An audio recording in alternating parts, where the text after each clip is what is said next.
스텝 2. 마스터마인드 원리를 활용하라. 성공의 열쇠. 마스터마인드 멤버 간의 완벽한 조화는 성공의 보증수표와도 같습니다. 개인적 견해나 욕구를 접어둔 채 공동의 목표를 이루기 위해 노력해야 하며, 이 사람이 과연 전체의 이익을 위해 일할 사람인지 질문해야 합니다. 힐의 질문. 성공의 두 번째 원리로 마스터마인드를 말씀하셨는데, 마스터마인드의 정의를 내려주시겠습니까? 카네기의 대답. 마스터마인드는 명확한 목표를 달성하기 위해 완벽하게 조화를 이룬 둘 혹은 그 이상의 마음의 결합을 말합니다. 힐의 질문. 목표를 명확히 하는 것으로는 충분하지 않다는 말씀입니까? 카네기의 대답. 인생의 목표를 이루기 위해 마스터마인드 멤버와 연합해서 완벽한 조화를 이뤄야 최상의 결과를 얻을 수 있다는 말입니다. 마스터마인드 멤버들에게 공감과 조화를 얻지 못하면 성공의 기회를 놓치고 맙니다. 협력을 약속하는 사람들을 모을 수는 있습니다. 하지만 중요한 것은 어떤 사람이 모였느냐 하는 겉모습이 아니라 멤버들 간의 마음가짐입니다. 그러므로 마스터마인드를 구성하기에 앞서 리더와 멤버 모두 완벽한 조화를 이뤄야 합니다. 자발적인 행동을 유발하는 9가지 동기. 힐의 질문. 무슨 말씀인지 이해가 가는군요. 그런데 어떻게 동료를 설득해야 완벽한 조화를 이뤄 연합할 수 있을까요? 카네기의 대답. 원만한 관계를 맺고 유지하는 방법에 대해 말씀드리지요. 먼저 모든 행동에는 분명한 동기가 있다는 사실을 기억하십시오. 모든 인간은 습관과 동기에 의해 행동하게 되어 있습니다. 하나의 동기에서 시작된 일이 나중에는 습관으로 굳어지지요. 인간의 행동을 유발하는 9가지 기본 동기를 이해하면 타인과 조화를 맞추며 일하는 방법을 알게 될 겁니다. 마스터마인드 그룹을 조직할 때 리더는 뭐든지 할 수 있다는 사람을 뽑아야 합니다. 그리고 제안한 동기에 조화롭게 반응하는 사람을 선택해야 합니다. 1의 질문.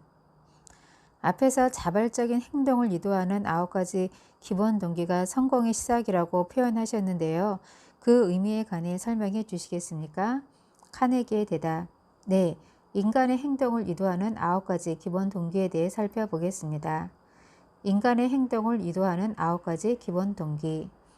사랑의 감정, 가로 열고 다른 사람의 정신세계로 들어가는 관문이다, 가로 닫고. 섹스의 감정, 가로 열고 생물학적 성이 변화되면 행동의 강력한 자극제가 된다, 가로 닫고.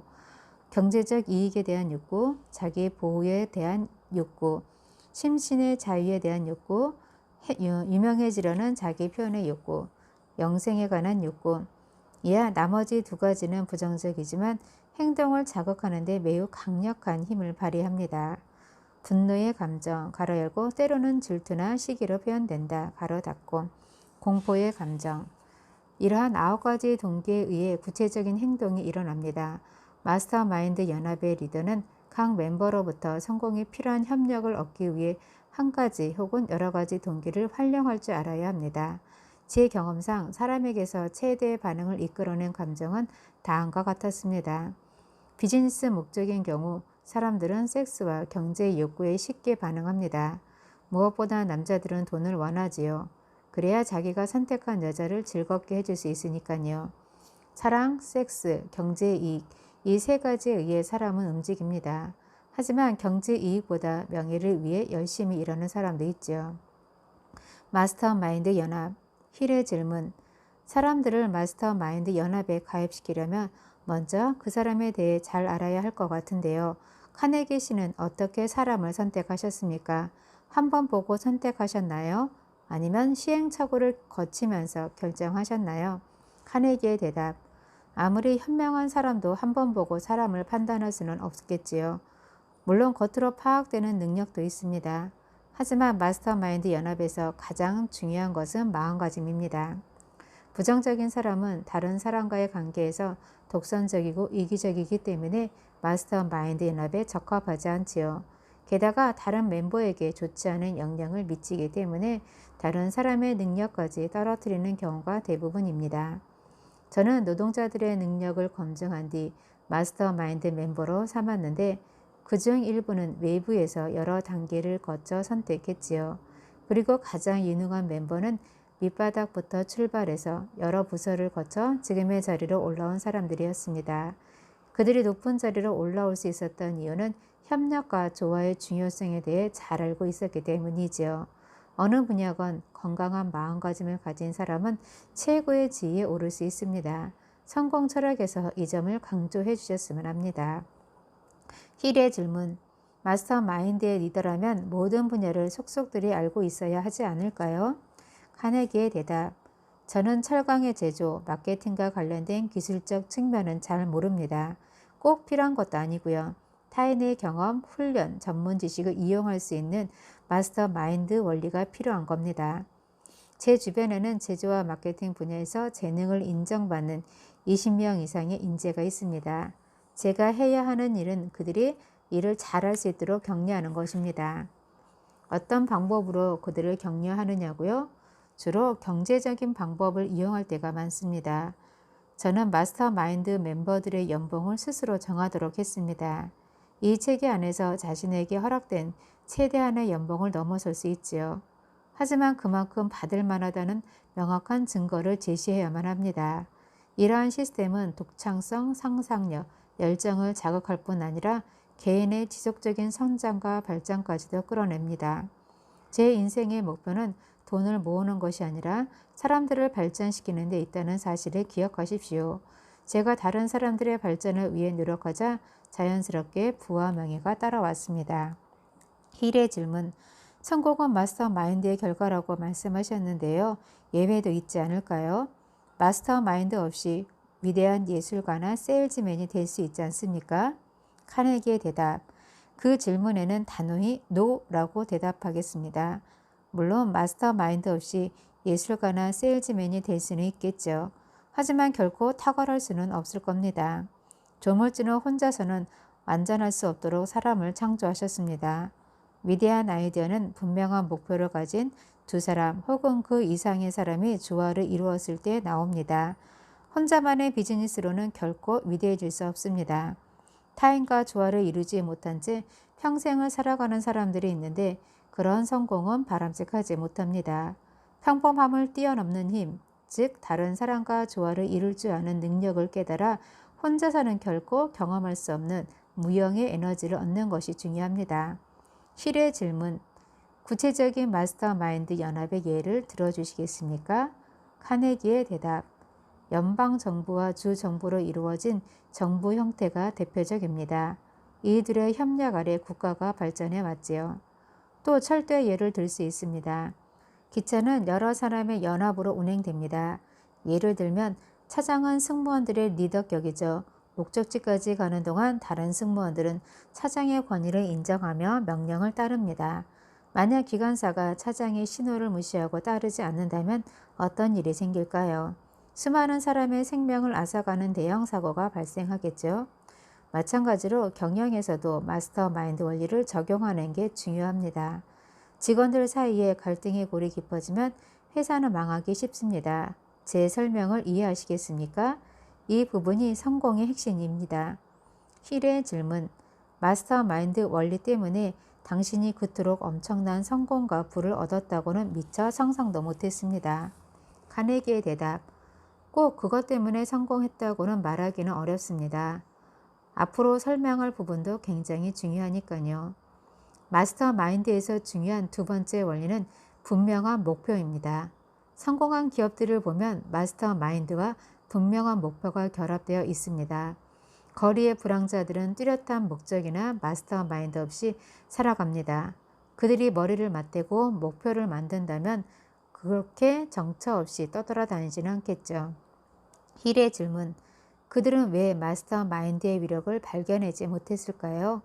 카네기의 대답. 저 역시 발견한 게 아닙니다. 단지 성경을 보고 깨달았을 뿐입니다. 신약을 보면 예수 그리스도와 12제자에 관한 이야기가 나오지요. 물론 아는 내용일 겁니다. 제가 보기에는 세상에서 마스터 마인드 원리를 가장 처음 사용한 사람이 예수 그리스도가 아닐까 싶습니다. 예수 그리스도와 제자들의 사역을 생각해 보세요.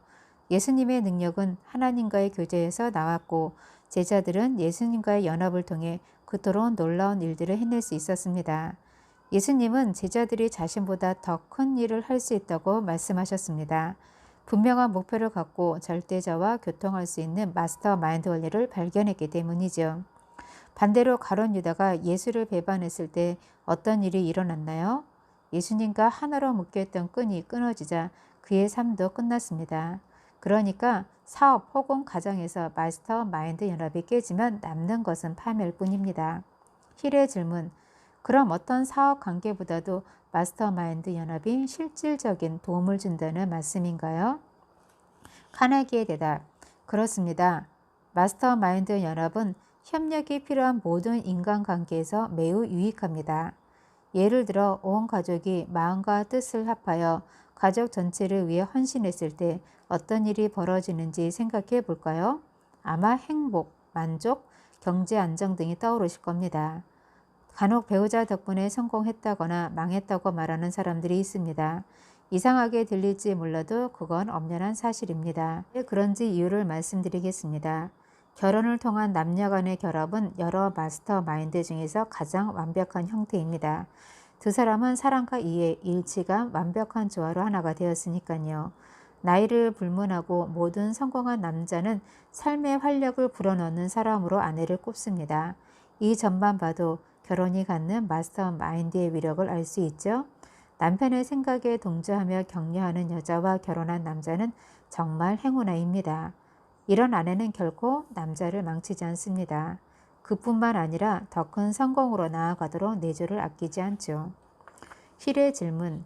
마스터 마인드 원리가 타인의 지식이나 경험을 활용하게 해줄 뿐 아니라 정신적인 교제에서도 도움이 된다는 말씀이군요. 카네기의 대답. 네, 바로 정확히 이해하고 계시는군요. 태어날 때부터 마음이 맞을 수는 없지만 마음을 모아 연합하면 더 큰 힘이 생긴다 라고 말한 심리학자도 있습니다. 두 사람의 연합으로 생긴 세 번째 마음이 도움될지는 전적으로 둘의 마음가짐에 달려 있습니다. 두 사람의 사이가 좋고 우호적이라면 세 번째 마음 역시 이로울 것이고 둘 중 한 사람이라도 상반되고 비우호적이라면 세 번째 마음은 치명적인 결과를 초래하겠죠. 마스터 마인드 원리는 인간이 만든 것이 아닌 자연 그대로의 법칙입니다. 이 불변의 진리를 바꿀 수는 없지만 우리에게 도움이 되도록 적용할 수는 있습니다. 힐의 질문. 그 말씀은 비록 정규교육은 받지 못했다 하더라도 다른 사람의 지식을 이용하면 얼마든지 성공할 수 있다는 뜻인가요? 카네기의 대답. 그렇습니다. 나는 많이 배우지 못했으니 실패하는 게 당연하다. 나는 많이 배웠으니 성공할 수 있다. 는 말은 변명에 불과합니다. 아는 것이 힘이다 라고 말하지만 그건 반쪽짜리 진리에 불과합니다. 여기서 지식이란 잠재력을 말하는 것으로 명확한 행동으로 표현됐을 때만 힘이 될 수 있으니까요. 지식의 소유와 배우다 라는 말에는 차이가 있습니다. educate란 단어는 라틴어 educare에서 나온 말로 끌어내다, 발전시키다, 개발하다 라는 뜻이 있습니다. 지식의 소유나 습득을 가리키는 말이 아니죠. 앞에서 말했듯이 성공이란 타인의 권리를 빼앗지 않은 범위에서 자신의 욕구를 채우는 능력입니다. 성공의 정의를 내리는데 파워라는 단어를 썼다는 사실에 주목하십시오. 지식이란 목표를 이루기 위해 타인의 지식과 경험을 활용하는 것입니다. 다른 사람의 마음을 사용하기에 앞서 자기 자신에게 모든 것을 맡기는 자세가 필요합니다. 독창성, 자신감과 함께 스스로 세워놓는 자신의 한계를 없애는 것이 급선무입니다. 힐의 질문. 그러면 이제 마스터 마인드 그룹을 조직하는 구체적인 방법에 대해 말씀해 주시겠습니까? 카네기의 대답. 구성원의 교육, 경력, 개성, 마음가짐에 따라 약간씩 달라지긴 합니다만 거의 모든 경우에 적용되는 기본 원칙이 있습니다. 앞에서 이야기한 대로 모든 성공은 명확한 목표에서 출발합니다. 두 번째로 중요한 것은 멤버를 선택하는 일입니다. 목표를 달성하려는 완벽한 공감대가 형성되어야 목적을 이룰 수 있습니다. 그렇게 하려면 멤버들 사이에 교육, 격려, 기꺼이 하고자 하는 친절한 마음 등이 기본적으로 깔려 있어야 합니다. 세 번째 원칙은 동기입니다. 아무런 대가 없이 마스터 마인드의 멤버가 되라고 설득할 수는 없죠. 여기서 말하는 동기란 경제적 보상이나 유리한 조건을 말하며 제공받는 노동력보다 크거나 최소한 같아야 합니다. 멤버들의 가치에 비례한 보상 체계를 정하지 않고 마스터마인드 연합을 만들려는 사람은 실패할 수밖에 없습니다. 마스터마인드 멤버 간의 완벽한 조화는 성공의 보증 수표와도 같습니다. 다른 멤버가 맡은 분야에 대해 뒤에서 떠드는 식의 불성실한 태도는 있을 수 없으며 모든 멤버가 자신의 개인적 견해나 욕구는 접어든 채 공동의 목표를 이루기 위해 노력해야 합니다. 그리고 멤버를 정할 때 이 사람이 과연 그룹 전체의 이익을 위해 일할 수 있는 사람인가 하는 질문을 반드시 해야 합니다. 이 질문에 자신이 없는 사람이라면 결코 택해서는 안 되겠죠. 여기에 타협은 있을 수 없습니다. 힐의 질문. 목표를 정하고 적합한 사람을 선발한 다음에는 무엇을 하나요? 카네기의 대답. 이제 행동을 취할 때가 왔습니다. 멤버가 정해지만 활발히 움직여야 합니다. 명확한 목적 아래 분명한 때와 목표를 향해 움직여야 합니다. 우유부단 게으름, 계획의 지연은 그룹 전체의 흐름을 파괴합니다. 성공은 분명하면서도 끊임없이 계획된 일을 요구합니다. 노력해서 얻어지는 일을 대체할 것은 아무것도 없습니다.